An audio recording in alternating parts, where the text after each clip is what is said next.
It's 6:42 and we are inching closer to the official start of spring, and we can see our first at least spring sunrise on the way.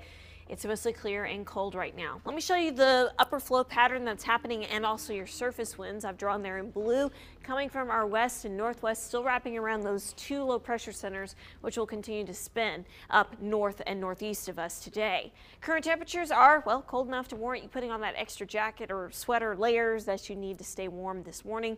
And you'll probably want to keep those layers today because today will be noticeably cooler than yesterday into the 50s, but not as windy as yesterday was. Winds will be from the west at 5 to 15 miles per hour.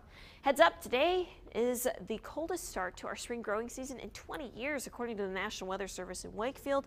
They released that stat yesterday, and I'm about to finish writing a blog about that on WTVR.com. Our planner for today shows partly cloudy skies this afternoon, high of 57, which, as I mentioned, is going to be noticeably cooler than yesterday's high of 66, so about 10 degrees cooler than yesterday. But this is actually just a little bit cooler than average, not unreasonable for this time of the year, and certainly not unreasonable for the first day of spring. So what does it mean when we say that this is the first day of spring?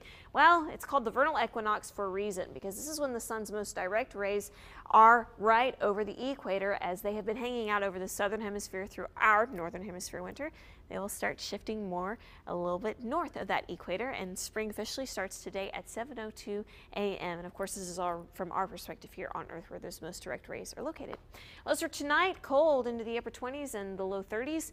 Highs for tomorrow, even cooler, because we will have a little disturbance passing over us from our north and west. Here it comes overnight tonight, and it will bring a little bit of cloud cover overnight, a few light snow showers overnight, but the air is pretty dry. Remember, I've been talking about this all morning, how dry it is for us today, and it might be tough to squeeze out some of this precipitation, but it does look like there's a chance there, so I'm keeping it in our forecast. Looks most likely for those of you east of I-95 tomorrow morning, and we are continuing to track that potential for more winter weather Sunday and Monday, Rob.